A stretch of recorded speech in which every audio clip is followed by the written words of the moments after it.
de este panel, que se llama Cuerpos, Violencias e Ideales Regulatorios. Laura Contreras, doctoranda en Estudios de Género de la Universidad de Buenos Aires. Es abogada por la Universidad de La Matanza, con posgrado en Género y Derecho por la Universidad de Buenos Aires, y es profesora de Filosofía. Es prosecretaria letrada de la Cámara de Apelación en lo Civil y Comercial de La Matanza. Es profesora de grado en la universidad de la misma localidad. Autora de capítulos de libro y artículos sobre derechos, ideales regulatorios, diversidad corporal, de género y sexual. Y es co-compiladora del libro Cuerpos sin Patrones, editados por Madreselva en el año 2016, y que reúne trabajos locales sobre estudios y activismo de la gordura. El libro, aquí lo tienen. Voy a pasar otro comentario, porque es realmente una producción local. En general, quienes trabajan estos temas, las producciones suelen ser anglosajonas. Hay poco trabajo en el campo latinoamericano, un trabajo local que tiene muchas diferencias respecto de otros contextos culturales. Así que el esfuerzo que han hecho Laura Contreras y Nicolás Cuello, que hoy no está con nosotros, produciendo este material a nivel local, y cuando digo local me refiero no solo a la Argentina, sino latinoamericana, es enorme. Este libro también se va a presentar en la Feria del Libro, eso va a ser el viernes 14 a las 16:30. Así que, bueno, agradecemos a Laura. Bueno, realmente es un placer y un gusto estar acá con la invitación de la doctora Ruiz y de la doctora Viturro. Es muy importante para las personas que activamos, aparte de nuestra profesión y la actividad académica que desarrollamos, ser reconocidas también como activistas. También soy de La Matanza, trabajo en La Matanza, y aunque vivo en la ciudad de Buenos Aires hace muchos años, entonces para mí es un orgullo estar acá. Y además Paula Viturro es contemporánea en edad, pasa que yo al derecho llegué más tarde. Fue la primera persona que me introdujo en esta maravilla, cuando yo ni siquiera estudiaba derecho, de poder aunar estudios queer, feminismos, activismos y una visión crítica del derecho. Entonces, para mí, estar en este panel con ella, con Mauro Cabral, un querido amigo, con Alba, con César y demás, es realmente un placer y un orgullo. Pero tenemos poco tiempo, así que voy a tratar de introducir algunas cuestiones, ¿sí? Ahí está mi PowerPoint tratando de abrirse, ¿sí? Así que hay algunas imágenes, puedo arrancar. Mi idea es trabajar con gordura, pobreza y género, ¿no? Y un derecho a la subsistencia en la ciudad del neoliberalismo magro. Me refiero a la ciudad de Buenos Aires, pero también podemos hablar de una ciudad global. De hecho, cierto discurso público y mediático presenta a los barrios estigmatizados de la ciudad como un terreno de patologías sociales, si tomamos la expresión de Bacant, el sociólogo. Yo añadiría que también es un terreno de patologías corporales, ¿sí? De hecho, hay toda una intromisión sobre la cuestión de lo saludable en los barrios estigmatizados de la ciudad, ¿no? Y lo veíamos en informes mediáticos, ¿no? En noticieros y demás. Ahí está. Veíamos cómo se preguntaban con ese tono exotizante y de gravedad, ¿qué comen las personas pobres en las franjas empobrecidas justamente de la ciudad, ¿no? Y esa pregunta la podríamos retraducir, reformular, teniendo en cuenta justamente la distribución desigual, ¿no? de las actividades reproductivas y de cuidado, y también la feminización de la pobreza y de la fuerza de trabajo, que son todas cosas que hemos venido hablando y discutiendo en este panel. Sería más bien qué cocinan esas mujeres pobres, migrantes en muchos casos, en sus casas y en los puestos callejeros, ¿sí? Que también forman parte de la economía popular y son trabajo, obviamente. Y acá te pediría que me pases a la primera imagen. Esta es para quienes no son de este país, es una tira cómica que tiene un montón de tiempo, de Quino, se llama Mafalda, y acá tenemos, es una tira muy conocida para las personas locales, les pido que la observen, que habla de la preocupación que tienen las clases bien pensantes y progresistas sobre qué comen los pobres y cómo nos juntamos a hacer unas grandes comilonas para juntar todas esas porquerías que comen los pobres. Lo dice así el personaje, es un chiste, ¿no? Entonces, ¿qué comen los pobres, no? Comen grasa, comen harinas en formatos variados, pan, tortilla, fideo. Comen el alto guiso, el guiso hipercalórico, el guiso de la olla popular que comentaban ayer las compañeras de la Garganta Poderosa. Comen embutidos, salchicha, choripán, un exceso de lo graso, un exceso de lo no saludable, ¿no? Entonces ahí vemos cómo esto provoca pánico moral y social, ¿no? En las personas bien pensantes que ilustra acá Susanita, y vemos cómo entonces gordura, pobreza, etnia, género van a resultar intersecciones peligrosas, muy peligrosas, ¿sí? De hecho, sobre la relación de pobreza, de ingesta alimentaria y de gordura, se pueden decir muchas cosas, por ejemplo, desde el derecho a la alimentación, a la soberanía alimentaria y cierto enfoque antropológico, se va a insistir en que, así como hay una forma de pobreza que está originada por la exclusión del acceso al alimento directamente, también hay una forma de pobreza que está relacionada con poder acceder solo a algunos alimentos, como estas porquerías que dice Susanita, ¿no? En definitiva, se ha insistido también, te pido que me pases la próxima, en ligar hambre, gordura y pobreza también, ¿no? Pintando un cuadro desolador de ciudades duales donde tenemos ricos flacos y gordos hambrientos, ¿sí? De hecho, te pido que avances algunas más, ahora volvemos a estas porque exactamente esa. Acá tenemos dos libros, ¿sí? Uno es producido en el Estado español, quizás les resulte más conocida la tapa a los locales, la de Mal Comidos, que es el libro de la periodista Soledad Barruti, que trabaja sobre esta idea de la industria alimentaria que produce gordos y hambrientos. Pero yo le haría una discusión, que no la puedo hacer acá, sobre cierta visión discriminatoria, patologizante y estigmatizante de la gordura. ¿Sí? Que es un problema, porque vengo a introducir justamente la visión de los estudios de gordura y del activismo gordo para complejizar esta mirada sobre los ricos flacos y los gordos pobres, porque bueno, no se comprueba así tan fácilmente como pareciera, y además no alcanza a dar cuenta de los matices del dispositivo de corporalidad actual, que es algo que obviamente no voy a poder desarrollar en estos minutitos, podríamos hablarlo luego, y que además es interesante cómo el activismo y los estudios sobre gordura han intentado desanudar, hasta ahora sin éxito, salvo en algunos lugares, la ligazón entre gordura y falta de salud, que es una idea muy instalada. Sí, acá tenemos que discutir con la Organización Mundial de la Salud. Pero bueno, le hemos venido discutiendo del activismo trans, intersex, así que lo seguiremos haciendo. A mí me interesa entonces recuperar esta visión donde se ha trabajado la fobia a la gordura actual justamente como una fobia a la pobreza, ¿no? Por ejemplo, para Laura Kipnis, el miedo al cuerpo desatado, al cuerpo excesivo, al cuerpo gordo, es el cuerpo a la masa, es el miedo a las masas fuera de control, básicamente, ¿no? Justamente por esta asociación entre gordura y pobreza.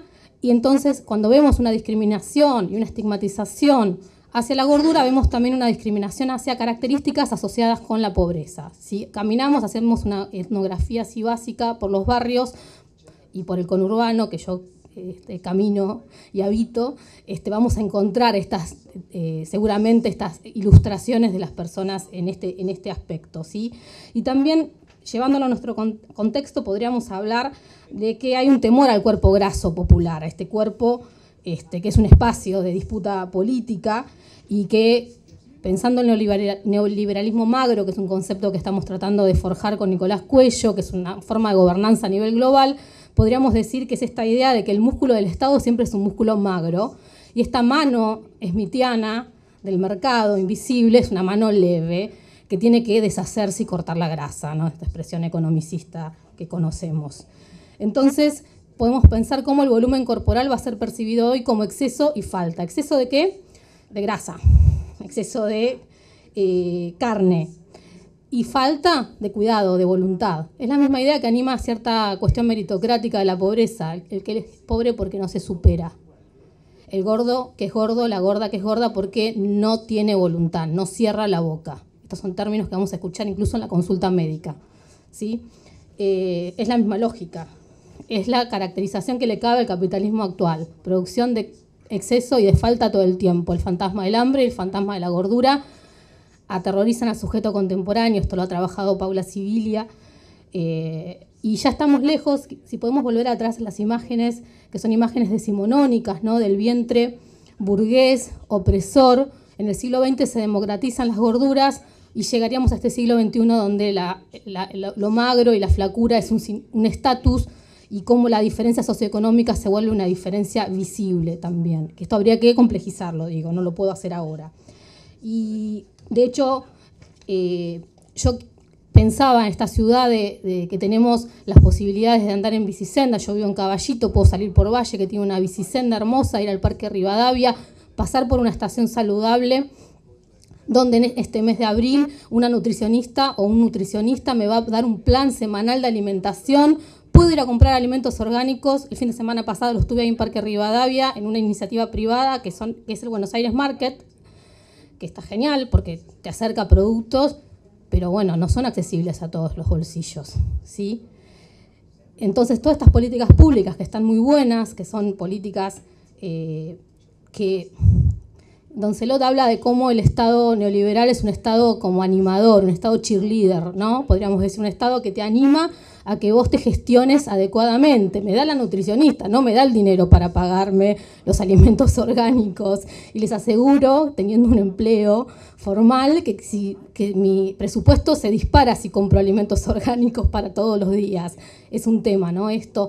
Y si pensamos como que no van por andariveles separados los reclamos judiciales sobre alimentos, ya no solo habitacionales, sino sobre lo más básico. Pedimos alimentos. En La Matanza tenemos un grave problema, que es que no tenemos organizada la defensa como quizás aquí, que hay más recursos en la Ciudad de Buenos Aires. No lo vamos a ver expresado quizás en expedientes judiciales, pero sí lo vemos en los reclamos a la municipalidad, que tiene una tradición, La Matanza, no me tengo que explayar sobre eso, de tener que llevar alimento, bolsón de comida, para asegurar la subsistencia. Entonces yo me preguntaba, ¿no? Es la ciudad del neoliberalismo magro, la ciudad donde, si pasemos por algunos barrios, vamos a encontrar cómo las calles están tomadas por estas terrazas que aumentan la capacidad de las restaurantes y confiterías, y estas bicisendas y todas estas actividades, como las plazas activas donde puedo hacer ejercicio. ¿Es un andarivel separado de la cuestión del acceso al alimento? ¿Sí? De las personas pobres, migrantes. Acá también no voy a poder expresarme hoy sobre la cuestión trans, de la cual el activismo gordo toma la cuestión de la despatologización, trans e intersex. Obviamente me hubiera gustado que me precediera Mauro para que pudiera clarificar estas cosas, pero digo, ¿van por andariveles separados? Sí, ya. Ah, buenísimo, yo me estaba apurando, tengo un ratito más, genial. Entonces digo, retomo esta pregunta, ¿van por andariveles separados estas políticas? ¿Sí? ¿Podemos pensar o tenemos que desmontar esta razón de lo saludable, que en realidad es control biopolítico del neoliberalismo sobre nuestros cuerpos? Donde de última, el gordo o la gorda que fracasa porque no tiene voluntad, ¿no? Cuando sabemos, y esto sí está probado estadísticamente, que incluso las dietas médicas, que son una industria, que sea médico, que sea científico, no exime que sea un discurso de poder y que sea también una mercancía la salud, lo cual es tremendo. Me emocioné porque cuando hablo de la industria de la dieta se me acuden a la mente algunos personajes nefastos que conocemos y que hacen un reality shows en torno al sufrimiento de las personas que quieren bajar de peso, ¿sí?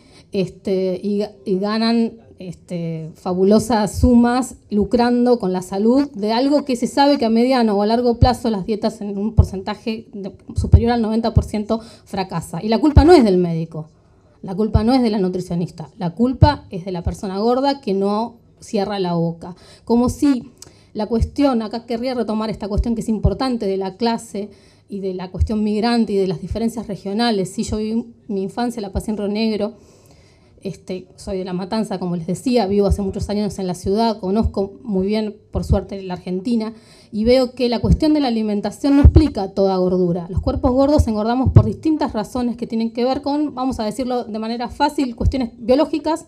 Ahí entra de todo, la genética, cuestiones endócrinas y cuestiones culturales, ¿sí? ¿Cómo comemos?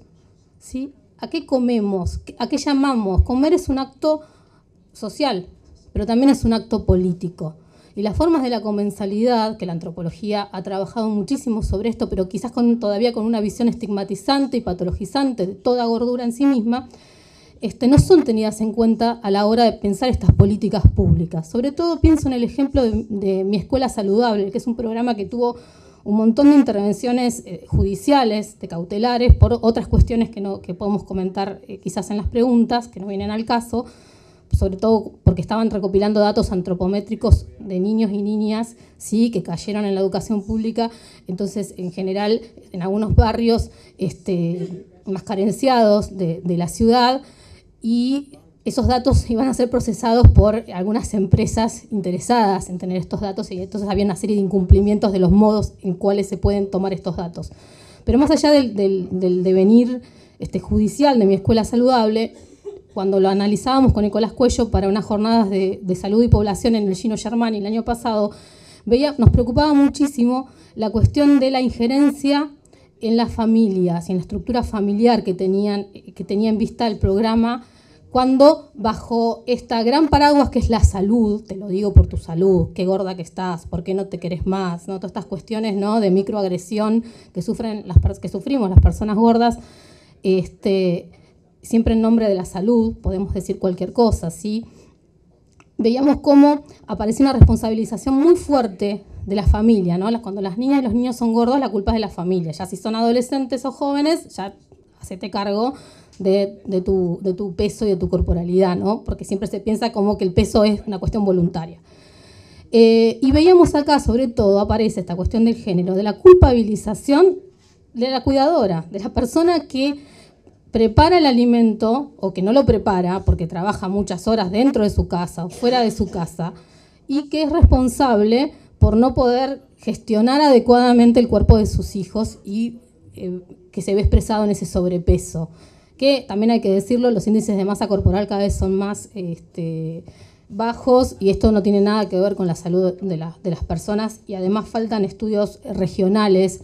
Sí, y acá vuelvo a insistir, cuando pensamos y vemos esa imagen de niños gordos atiborrados en McDonald's, les comento que un combo de McDonald's es incomparable para muchas personas en la ciudad y que en muchas partes de nuestro país, les digo, conozco muy bien Río Negro, conozco muy bien La Estepa, no hay un McDonald's a muchos kilómetros a la redonda. Y los niños y las niñas, como las personas, engordamos por otro montón de razones que tienen que ver también con esto que estamos discutiendo acá, del derecho a la ciudad, ¿sí? Que incluye no solo lo mínimo para subsistir, sino también cómo accedemos al empleo, cómo vivimos, cómo accedemos al alimento. Entonces, si no tenemos en cuenta las particularidades regionales y hacemos política pública tomando dos estándares de la Organización Mundial de la Salud, que son discutibles, lo podemos charlar más adelante, tenemos un serio problema y nunca terminamos de desmontar esta razón saludable del neoliberalismo y nunca vamos a introducir una perspectiva que sea realmente antidiscriminatoria y que sea realmente interseccional. Por eso yo quiero introducir, esa es mi misión, así como en algún momento se introdujo la perspectiva de género, más allá de todos los problemas que tenemos para verla concretada en las vidas de las personas, introducir también la mirada de la gordura en estas intersecciones entre clase, género, diversidad funcional y un montón más, e introducir la cuestión de la diversidad corporal, además de la diversidad de género y sexual. Así que bueno, voy a dar por terminado ahora si abrimos el espacio de preguntas más adelante.